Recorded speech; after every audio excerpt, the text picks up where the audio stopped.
सृष्टा ने मनुष्य जीवन विशेष उद्देश्य के लिए बनाया है और विशेष उपहार के रूप में प्राणी को दिया है। भगवान ने अपने कार्य में, अपने विश्व उद्यान में सहायता करने के लिए, इसको सुरम्य या समुन्नत बनाने के लिए मनुष्य को अपने सहायक के रूप में पैदा किया। उसको जो अनेक विशेषताएं दी हैं वो एक अमानत के रूप में दी हैं और एक धरोहर के रूप में दी हैं, ताकि इस अमानत और इस धरोहर का ठीक तरीके से उपयोग करके अपने व्यक्तिगत जीवन में सरलतापूर्वक सारा काम चला सके और निर्वाह कर सके। उसके पास समय बचे, शक्तियाँ बचें, ताकि उस विश्व उद्यान को समुन्नत बनाने के लिए प्रयत्न करना उसके लिए संभव बन सके। इस दृष्टि से मनुष्य का जीवन बनाया, शौक मौज के लिए नहीं। शौक मौज के लिए मनुष्य का जीवन बनाया होता है तब फिर एक बहुत भारी पक्षपात किया जाता। अन्य प्राणियों को जो सुविधाएं नहीं मिली वो मनुष्य को मिली। ऐसा कैसे होना चाहिए था? सारे बच्चे एक समान भगवान को समझने चाहिए थे। अगर बोलना आवश्यक था तो सबको सिखाया जाना चाहिए था। सुविधाएं जो आवश्यक थी सबको दी जानी चाहिए, लेकिन मनुष्य को ही दी गई, औरों को नहीं दी गई। इसका एकमात्र उत्तर यही है कि भगवान ने मनुष्य को एक विशेष, जिस तरीके से खजांची के पास खजाना जमा कर दिया जाता है, मिनिस्टरों के पास विशेष अधिकार केंद्रित कर दिए जाते हैं, ऐसे ही उसको विशेष अधिकार दिए गए हैं ताकि इस विश्व को सुंदर, समुन्नत, सुविकसित बनाने के लिए भगवान के कार्य में मदद करें। हम में से प्रत्येक का कर्तव्य है कि हम उस परम पुनीत उत्तरदायित्व को समझें जो भगवान ने हमारे जिम्मे सौंपा है। ये हमारा बड़ा सौभाग्य है कि हम भगवान की इच्छा पूरी करने के साथ साथ में उपहार के रूप में अपने जीवन का लक्ष्य भी प्राप्त कर सकते हैं, पूर्णता का लक्ष्य। हम पूर्णता का लक्ष्य इस तरह से प्राप्त करते हैं कि हम भगवान की इच्छाओं को पूरा करें और अपने गुण, कर्म और स्वभाव का विकास करें।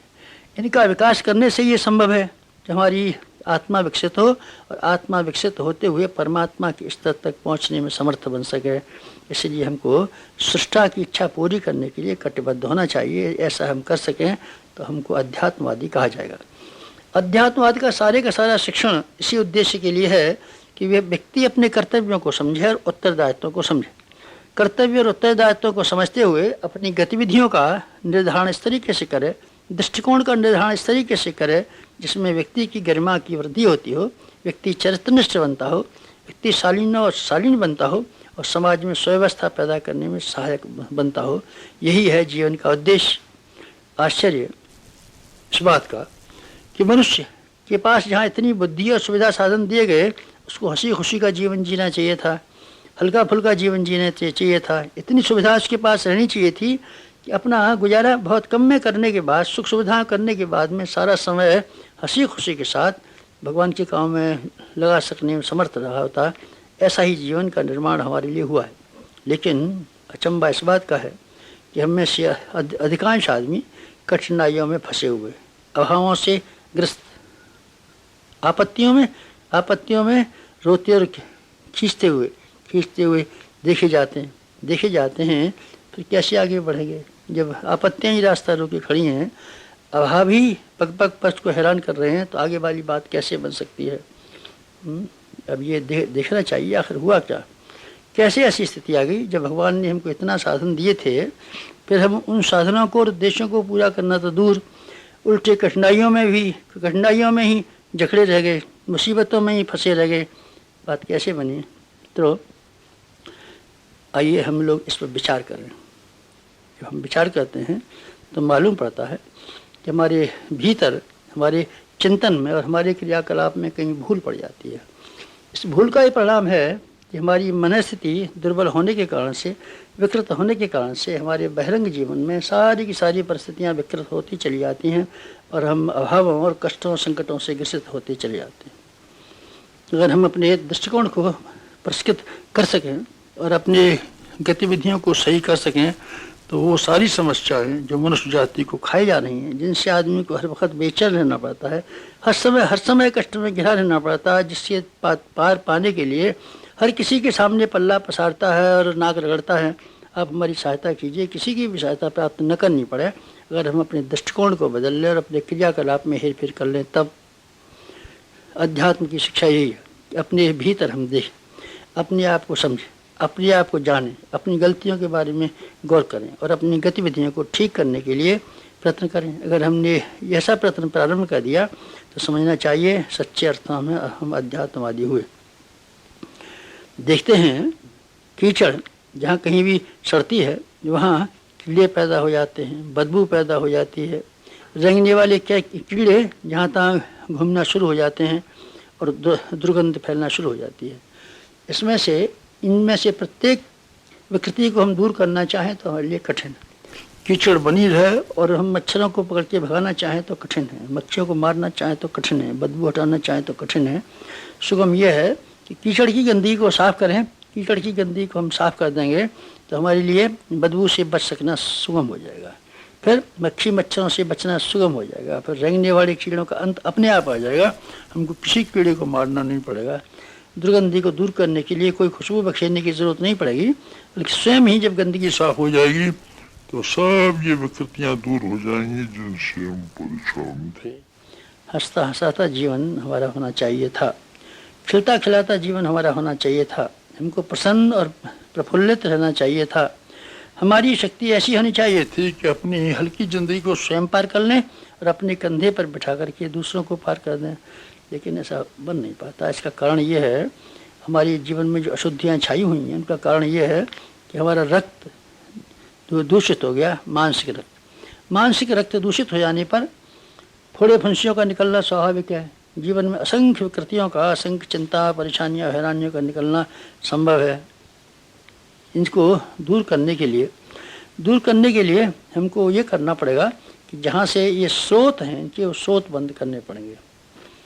जैसे शरीर की बीमारियों को ही लें, शरीर की मशीन ऐसी अच्छी तरीके से बनाई गई है कि इसको प्रकृति के नियमों के अनुरूप अगर ठीक तरीके से चलाया जाए तो न इसमें कमजोरी आने की कोई गुंजाइश है, न कोई बीमार पड़ने की गुंजाइश है।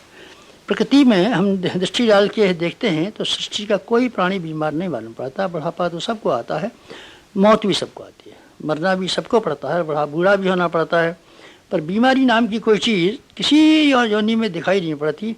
कहीं किसी को रोता कराता बीमारी से नहीं पाया जाता। केवल एक ही अभागा प्राणी मनुष्य है जो बार बार हर दिन बीमार पड़ा रहता है। इसका कारण क्या है? कारण इसका एक ही है कि हमने आहार विहार के संबंध में असंयम बरतना शुरू किया। जीव हमारी बेकाबू रही और जो चीज़ हमको नहीं खानी चाहिए थी वो हम खाते रहे। जितनी तादाद में नहीं खानी चाहिए थी उससे ज़्यादा तादाद में खाई। फलस्वरूप हमारा पेट खराब हुआ और पेट खराब होने की सड़न की वजह से असंख्य बीमारियां खड़ी हो गई। अगर हम इसको ठीक करना चाहते हों तो दवाइयों से न तो रोग दूर हो सकते हैं और टॉनिक खाने से, औषधियों से, टॉनिक खाने से हमारी कमज़ोरी दूर हो सकती है। कमज़ोरी दूर करने के लिए और बीमारियों को दूर करने के लिए अंततः चाहे अब से 1000 वर्ष बाद एक ही उपाय काम में लाना पड़ेगा कि हम संयम बरतना सीखें, इंद्रियों का निग्रह करना सीखें, समय का नियंत्रण करना सीखें, आलस्य और प्रमाद से अपनी शक्तियों का जो क्षण होता रहता है उसकी रोकथाम करना सीखें। अगर हमने ऐसा सीख लिया तो हमारे स्वास्थ्य की गारंटी, फिर हम दीर्घजीवी बनेंगे, फिर हम निरोग रह सकेंगे। भली से हमको सस्ते मूल्य का भोजन ही क्यों न मिलता हो और गरीबी में निवास क्यों न करना पड़ता हो, फिर हमको किसी चिकित्सक के पास जाने की ज़रूरत न पड़ेगी। अगर हम संयम रूपी चिकित्सक की सहायता लेना शुरू करें तब आध्यात्मिकता की शिक्षा है कि हम भीतर देखें और बीमारियों को जड़ काट के दूर करें, असंयम को हटाएं और सुंदर स्वास्थ्य पाएं। अपने मस्तिष्क की ओर हम देखते हैं तो मालूम पड़ता है इतना बढ़िया मशीन, इतना सुंदर कंप्यूटर कदाचित ही दुनिया में कहीं पाया जाता हो जितना कि मानवीय मस्तिष्क में स्वर्ग के सारे तत्व भरे पड़े। दृष्टिकोण आदमी का अच्छा हो तो हर जगह सौंदर्य, हर जगह प्रसन्नता, हर जगह सद्गुण, हर जगह सहयोग बिखरता हुआ दिखाई पड़ेगा। सृष्टि में जहाँ कहीं भी मनुष्य अपनी दृष्टि को उखाड़ के देखे मालूम पड़ेगा सर्वत्र सद्भावनाएं भरी पड़ी हैं, स्नेह भरा पड़ा है और बहुत सी चीज़ें भरी पड़ी हैं इसमें। लेकिन हम देखते हैं कि इस मस्तिष्क के द्वारा जिस तरह का चिंतन करना चाहिए था, जो काम करना चाहिए था, हमने इसको तोड़ फोड़ करके ऐसे ढंग से बना दिया है कि ये शुद्ध चिंतन करने की अपेक्षा अशुद्ध चिंतन में उलझा रहता है। ईर्षाएँ, डाह, चिंताएं, निराशाएं, भय, आशंकाएं इत्यादि जिनके कोई वास्तविक कारण नहीं है वही हमारे ऊपर छाई रहती हैं और हमको नरक के रूप में बना सकती हैं। अगर वास्तविक कठिनाइयाँ हों भी तो आदमी उसको स्वाभाविक समझ करके, सामान्य समझ करके हंसी खेल में भी टाल सकता है। लेकिन सामान्य मनुष्य राई भर की बात को पहाड़ की बराबर बना करके दिनों रात उद्विग्न रह सकता है, चिंता में रह सकता है। हमारा मस्तिष्क अगर ठीक रखा जा सके तो हम इसी मस्तिष्क के द्वारा भौतिक और आध्यात्मिक उन्नति के लिए न जाने कितने द्वार खड़े कर सकते हैं। कम से कम इतना तो कर ही सकते हैं कि जो हमको चारों ओर भय और निराशा दिखाई पड़ती हैं, आशंकाएं दिखाई पड़ती हैं, उनसे तो हम दूर बच ही सकते हैं। दरिद्रता पैसे की कमी का नाम नहीं है, मनुष्य की आंतरिक कृपणता का नाम दरिद्रता है। रंगीन चश्मा हमने पहन रखा है तो हम रंगीन चश्मे से देखते हैं तो हर जगह अपने रंग की दिखाई पड़ती है। पीलिया के मरीज को हर चीज़ पीली दिखाई पड़ती है। ठीक इसी तरीके से हमारा जब विकृत दृष्टिकोण होता है तो हर जगह हमको नरक दिखाई पड़ता है, द्वेष दिखाई पड़ता है, दुश्मन दिखाई पड़ते हैं, आशंकाएं दिखाई पड़ती हैं, भय दिखाई पड़ते हैं। झाड़ी में से भूत निकलने वाली बात सब लोगों ने सुनी होगी, रस्सी में से सांप का भय मालूम होने वाली बात सुनी होगी। ये आशंकाएं केवल हमारे विकृत मस्तिष्क के चिन्ह। हमारा विकृत मस्तिष्क अगर ठीक न होगा तो दिक्कत पड़ेगी। इसीलिए हमको मानसिक उद्योगों को दूर करने के लिए जहाँ मन की इच्छानुकूल परिस्थितियाँ होने वाली बात है, उससे भी ज़्यादा महत्वपूर्ण बात यह है कि हम अपने मस्तिष्क को चिंतन करने के तरीके को सुधार लें। चिंतन करने का तरीका अगर हमारा सुधारा जा सकता हो तो सामान्य परिस्थितियों में भी हंसी खुशी की हम जिंदगी काट सकते हैं। संत इमर्सन कहते थे, हमें नरक में भेज दीजिए, हम वहीं अपने लिए स्वर्ग बना लेंगे। बात सही है। शालीनता का दृष्टिकोण रखने वाले, ऊंचा दृष्टिकोण रखने वाले, वास्तविकता को समझने वाले इस दुनिया में हर समय हंसते और हंसाते हुए पाए जा सकते हैं। तीसरा क्षेत्र में हम देखते हैं कि हमारा परिवार कितना अस्त व्यस्त। परिवार में हम रहते तो हैं, लेकिन जहाँ स्वर्गीय आनंद के लिए परिवारों का गठन भगवान ने किया है, उसके लाभों से हम वंचित रह जाते हैं। एक बाड़े में जिस तरीके से बहुत सी भेड़ें रहती हैं, एक जेल खाने में जिस तरीके से बहुत से कैदी रहते हैं, उसी तरीके से हम अपने कुटुंबों के बीच में निर्वाह करते रहते हैं। कहने को तो संबंधी कहे जाते हैं, रिश्तेदार भी कहे जाते हैं, पर जैसा स्नेह, सौजन्य, सद्भाव, सेवा, सहकारिता इत्यादि का वातावरण होना चाहिए था, कुटुंबों में कहीं दिखाई भी नहीं पड़ता। इसका कारण यह है कि कुटुंबों को बनाने वाले, कुटुंबों की देखभाल करने वाले ये भूल जाते हैं कि हमारे पारिवारिक उत्तरदायित्व क्या हैं। पारिवारिक उत्तरदायित्व में लोगों ने ये समझ के रखा है, हम अपने कुटुंबियों को प्रसन्न बनाने के लिए उनकी इच्छानुकूल चलें, उनके लिए बहुत सारा धन दौलत सामान इकट्ठा करें जिससे कि वो प्रसन्न रह सकें। ये बात करने से कुछ लाभ नहीं होता, बल्कि मनुष्यों की आदतें और ख़राब होती चली जाती हैं, और आदतें ख़राब होते परिणाम ये होता है घर के वातावरण में विलासिता से विनाश उत्पन्न होता है। अनावश्यक संपदा जमा करने से हरामखोरी की वृत्तियाँ पैदा होती हैं, और हरामखोरी के परिणाम दुर्व्यसनों के रूप में और दूसरी बुराइयों के रूप में देखने में आते हैं। फिजूल खर्ची से क्या क्या नुकसान नहीं होते, हमने रोज़ देखा है। ज़रूरत इस बात की है कि हम अपनी पारिवारिक उत्तरदायित्वों को समझें, और पारिवारिक उत्तरदायित्वों के लिए भावनात्मक और मानसिक संपदा उनको दें। हम उनको श्रमशील बनने की आदत सिखाएं, उनको स्वच्छता की आदत सिखाएं, व्यवस्था की आदत सिखाएं, नियमितता, समय का पालन करना सिखाएं, भाषण में मधुरता और शिष्टाचार का समावेश करना सिखाएं। अगर ये बातें सिखाई जा सकती हैं तब जबकि हम स्वयं अपने आप को उस ढांचे में ढालें। अपने आप को हम ढांचे में ढाल करके अपने समीपवर्ती लोगों को अपेक्षाकृत अच्छा शिक्षण दे सकते हैं, इसकी बजाय इसके कि हमको तरह तरह की उपदेश दें और नसीहतें दें। नसीहत और उपदेश देने पर भी लोग प्राय संभलते नहीं हैं। कारण ये है कि उदाहरण उनके सामने प्रस्तुत नहीं किए जाते। हमको अपने उदाहरण अगर पैदा करना शुरू करें, परिवारों का वातावरण शुरू करें, तो यही हमारे घर और कुटुंब नवरत्नों की खदान बन सकते हैं, और उसमें से एक से एक बढ़िया हीरक और एक से एक बढ़िया आदमी निकल सकते हैं। और भी हम कहीं देखते हैं, जहाँ कहीं भी हम देखते हैं, प्रत्येक क्षेत्र में मुसीबतें दिखाई पड़ती हैं। पारिवारिक जीवन में सहजीवन का अभ्यास हमने कराया नहीं। एक छोटे से राष्ट्र को जिस तरीके से समुन्नत बनाना चाहिए था, वो दृष्टिकोण हमारी परिवार के संबंध में रही नहीं। फलस्वरूप भूत पलितों के रहने के लायक खंडहर में जिस तरीके से होते हैं, हमारी परिवारों की स्थितियाँ वही हैं। उसमें शांति है, न उसमें चैन है। घर में जाते तो हैं, पर भाग खड़े होने को मन कहता है। जहाँ ज़्यादा देर तक नहीं रहना चाहिए, भाग खड़ा होना चाहिए। लोग सिनेमा के लिए भागते हैं, कहाँ भागते हैं। ये पारिवारिक जीवन के आनंद का अभाव का कारण है, और उस अभाव का कारण है हमारा विकृत दृष्टिकोण। दृष्टिकोण को अगर हम सुधार पाएँ तो प्रत्येक व्यक्ति घर का जो रहने वाला है हमको बड़ा आनंददायक मिले। उसके साथ साथ में सहकारिता का जीवन जीते हुए आचारों के आधार पर हम अपने घरों में ही स्वर्गीय आनंद को लेने में समर्थ हो सकें। आर्थिक कठिनाइयों से हर आदमी आज की परिस्थितियों में दुखी पाया जाता है। आर्थिक कठिनाइयों का बाहर के सोचा जाता है, ज़्यादा आमदनी हो जाए तो शायद आर्थिक कठिनाइयाँ दूर हो जाएं, लेकिन ये बात एक सीमा तक ही सही है, सर्वांगीण सही नहीं है। अगर हम ज़्यादा आमदनी नहीं भी बढ़ा सकते हो तो भी ऐसे उपाय हैं कि हम आर्थिक तंगी से बच सकते हैं।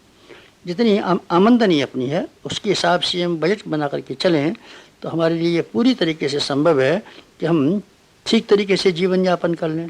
जीवन तो बहुत तरीके से जिए जा सकते हैं, कोई ज़रूरी नहीं है कि बहुत खर्चीला जीवन ही जिए। ऐसी दुनिया में बहुत से आदमी हैं जो कम से कम में गुजारा कर लेते हैं, क्या हमारे लिए संभव नहीं है?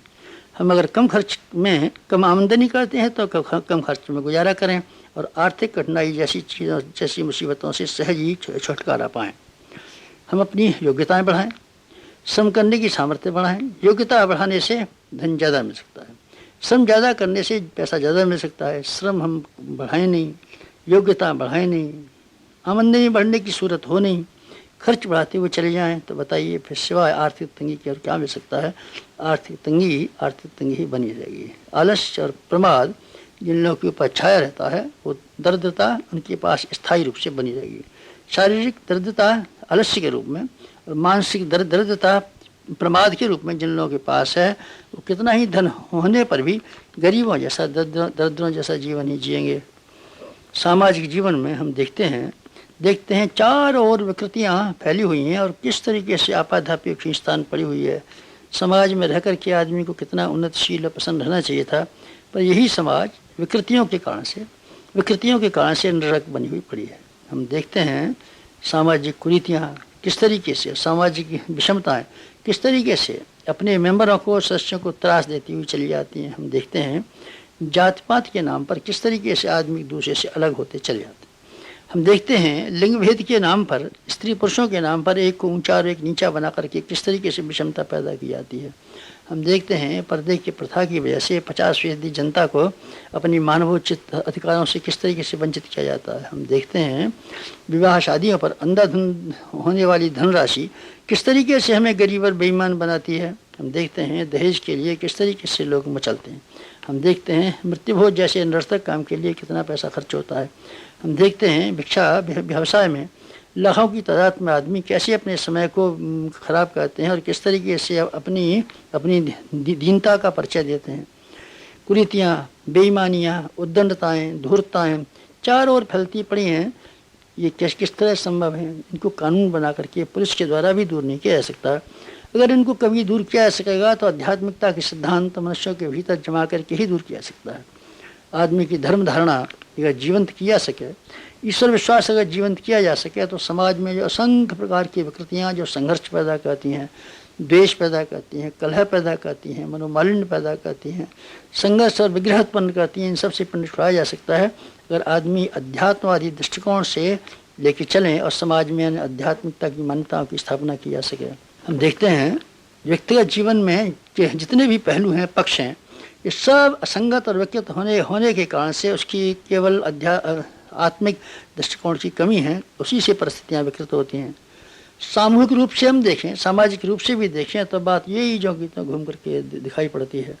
हम राष्ट्रीय और अंतर्राष्ट्रीय क्षेत्रों पर निगाह डाल के दिखाई पड़ते हैं तो युद्धों की विभीषिकाएँ अपना मुंह बाई खड़ी। अगर हम युद्धों के द्वारा जीत करके एक दूसरे को परास्त करके विजय प्राप्त करने की बात को दिमाग में से निकाल दें और इस बात को स्वीकार कर लें कि न्याय के आधार पर जो कुछ उचित होगा हम उसी को स्वीकार करेंगे, तब फिर निश्चित है युद्धों का समाप्ति हो जाएगी। युद्धों के लिए जो संसार भर में जो पैसा लग चुका या लग रहा है या लगने जा रहा है उसको अगर रोका जा सके और वही धन और वही जनशक्ति अगर जन कल्याण के लिए लगाई जा सके, पानी पैदा करने के लिए, खेती की व्यवस्था करने के लिए, शिक्षा के जैसे कामों के लिए अगर वही जनशक्ति युद्धों के नाम पर खर्च होती है लगाई जा सके तो दुनिया में कितनी खुशहालियाँ है, कितनी निश्चिंतता हो। आदमी भय और आशंका से कैसे मुक्ति पाले अगर युद्धों के सिद्धांत को मन में से निकाल दिया जाए और न्याय के सिद्धांत को स्वीकार कर लिया जाए। तो हम देखते हैं किसी भी क्षेत्र में हम विचार करते हैं, एक ही बात मालूम पड़ती है कि मनुष्य की आध्यात्मिक अथवा भौतिक समस्याओं का समाधान और किसी तरह नहीं हो सकते हैं। ईश्वर प्राप्ति के लिए बहुत सारे जप, अनुष्ठान, दान, पुण्य इत्यादि किए जाते हैं, लेकिन ये भूल जाता है कि हम अपने आप के दृष्टिकोण को ऊंचा कर लें और चरित्र को ऊंचा बना लें तो अपने मन के दर्पण में भगवान हमको दिखाई पड़ सकता है। लोग अपने मन को साफ नहीं करते, मन को धोने की कोशिश नहीं करते, भगवान को, देवी देवताओं को प्रसन्न करने या बुलाने की कोशिश करते हैं। अपना भीतर का आकर्षण और चुंबकत्व अगर न हुआ तो हम कैसे भगवान को पा सकेंगे, स्वर्ग कैसे पा सकेंगे, मुक्ति कैसे पा सकेंगे, सदगति कैसे पा सकेंगे, शांति कैसे पा सकेंगे। व्यक्तिगत जीवन के तरीके से हमको देखते हैं कि इस दुनिया को सुंदर और समुन्नत बनाने के लिए क्या किया जाए। असंख्यों योजनाएं नित्य बनती हैं जिसमें कि भौतिक सुविधाओं के संवर्धन का ख्याल रखा जाता है। हमारा ये ख्याल है कि भौतिक सुविधाओं के संवर्धन करने के लिए अनेक योजनाएं बनाने के साथ साथ अगर इस बात का ध्यान रखा जा सके कि व्यक्ति और समाज और राष्ट्र की परंपराओं में समता के सिद्धांत, एकता के सिद्धांत, स्वच्छता के सिद्धांतों का समावेश करें, तब फिर इस दुनिया में कोई कमी नहीं रह सकेगी। जितने साधन आज हैं उसी से हम बड़े मजे में गुजारा कर सकेंगे। संसार में अगर एकता की दिशा में हम चलने लगें तो जाने कितना आनंददायक परिस्थितियाँ पैदा हों। अगर दुनिया की भाषा एक हो जाए, अपनी अपनी अलग भाषाओं के लिए लड़ाई झगड़ा करना हम लोग बंद कर दें तो फिर एक भाषा से ज्ञान की वृद्धि में कितनी सहायता मिल सकती है। संस्कृति अगर हम सब की एक हो तो आदमी अलग अलग आपस में धन के नाम पर क्यों टक्कर मारें। अगर दुनिया में राष्ट्र एक हो और सारे के सारे प्रांत उसी के हिस्से मान लिए जाएं तो राष्ट्रों के बीच में कलह कैसा पैदा हो। समता की सिद्धांत मान लें तो जाति के नाम पर, लिंग के नाम पर, अर्थ विषमता के नाम पर जो चारों ओर हाहाकार मचा हुआ है उसका ठहरना कैसे संभव हो सके। नरक हमारे भीतर है, स्वर्ग हमारे भीतर है, दानव हमारे भीतर है, देव हमारे भीतर है। देव को हम जगाएं सद्भावनाओं के रूप में, आध्यात्मिक सिद्धांतों के रूप में, दानव को हम निरस्त करें भौतिक बाध्यता के रूप में, अनीति के रूप में, तो हम सुखी जीवन जी सकते हैं। दूसरों के लिए सुखी जीवन जीने का रास्ता खोल सकते हैं। संसार में शांति हम ला सकते हैं, स्वयं शांति से रह सकते हैं और सबको शांति का संदेश दे सकते हैं। यही है अध्यात्मवाद का सिद्धांत। इसको ग्रहण करने के बाद हमारी सारी समस्याओं के समाधान होते हैं, व्यक्तिगत और सामाजिक जीवन के समाप्त।